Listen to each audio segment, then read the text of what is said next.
parents, friends, those that are close to you. There is no such thing as an independent decision that will not impact someone other than just the person who made the decision. I'm sure if you drop your GPA, that hurts your parents. I know as a parent of 3 adult children and 4 grandchildren, if my kids didn't finish college, didn't finish school, I'm thinking, I don't want to take care of you forever. So you need to be able to do it on your own. So you see, a choice like that will impact other people. So can you think of some other choices that you know and you think affects other? Things that really, really you think affect other people.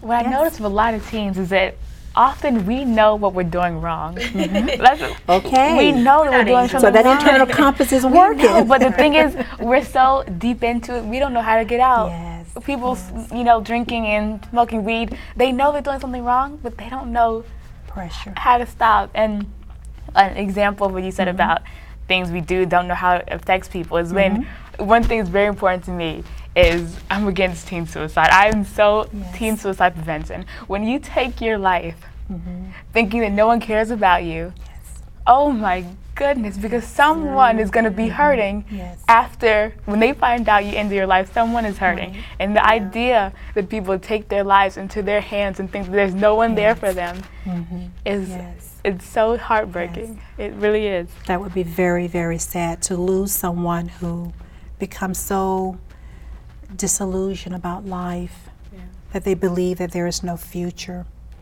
And when we see someone in trouble, and based on the values that you hold and their friends, their family, what would you recommend that should be done when you see someone that they're depressed? They could be showing signs that life doesn't have that joy for them, they don't have anything to hope for, that they've lost that sense of purpose. How important is it to you to interact and intervene? Or do you even think it's important? I think it is important. Yes, Jason. Like, sometimes you even realize that a lot in school because, like, how there's a lot of social pressure in school. A lot of people will feel, like, isolated, and that's, things could, a lot of people are pushed to suicide. But I guess you could, like, try to speak to them and get them to get some sort of therapy or some other kind of help. Yes, encourage them. That's what you said. Encourage them to seek help. And that's very important. While we are not gifted in terms of being the psychiatrist or the psychologist, but we all have that internal sense of knowing when another person hurt. So when we see that, do you feel that you have a responsibility for the wider community to step in and say, can I help? Or go see someone? I don't, like you said, we're not professionals. I would say, do your best. Show that you care. That's what I've had to do. Absolutely. I couldn't tell you, from one part of the brain to another. I really couldn't. But, if I see that you're hurting, I'll ask you, how was your day? And I'll actually mean it. I guess just, like how you were saying, teen suicide really affects other people. Your daily attitude. Because, see, if you were suicidal, you might feel like nobody cares, but somebody could be giving off that attitude. And some people just have a careless attitude, it's all about me. And that's, dangerous, I would say, because not everybody's going to be fine where your callousness, they can just bump off of that. Right.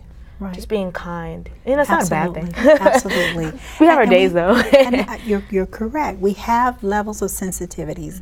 We all do. So when we see another hurt, we don't have to have the answers. Just validate them. That's a value. Everyone wants to feel validated. We don't have to agree. Validation is, you're human, I care about you. You're part of my community. You're part of the world that we're in. I care and I see that you hurt.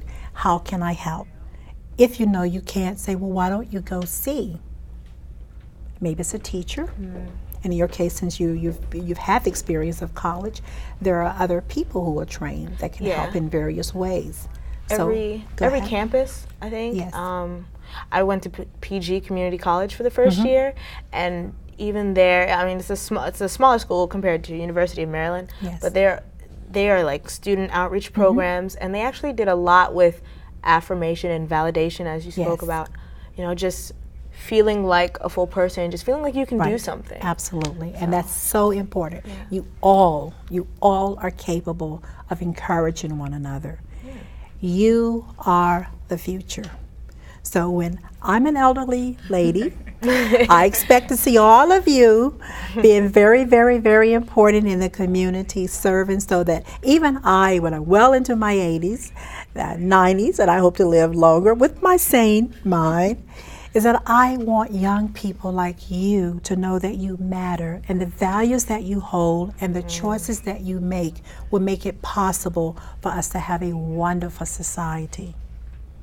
So I really, really think that that is so critical to us to realize that values and choices, they go hand in hand, and they reflect what we believe is near and dear. So as we come to closure for this particular session, I'd like to hear some more comments about, if you had to make a choice right now, what would be the most important value that you would say we need going into the future to ensure that we have a great community and a great world? So I'll start with Jason, and we'll sort of come around, and you can just, you know, briefly share with us. Well, I guess one of the things could be peace. Peace. Because I mean, there's a lot of war going on in the world.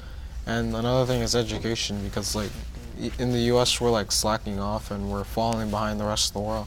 And if we want to lead the world and the upcoming generations, we have to succeed. Yes, yes, yes, great.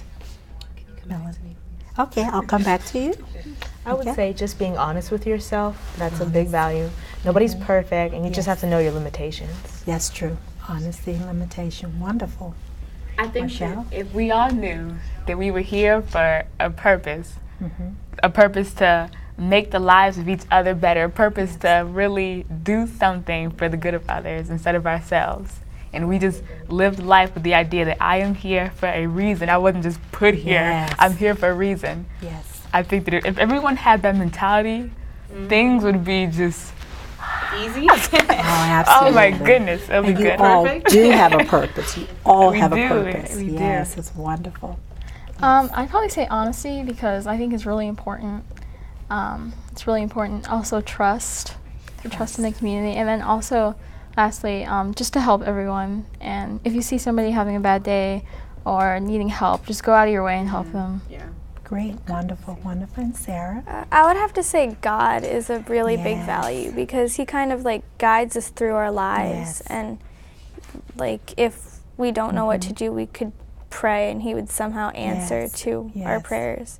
Yes. And Wonderful, wonderful. You all have great internal compasses and values, and I trust you with my future and your future.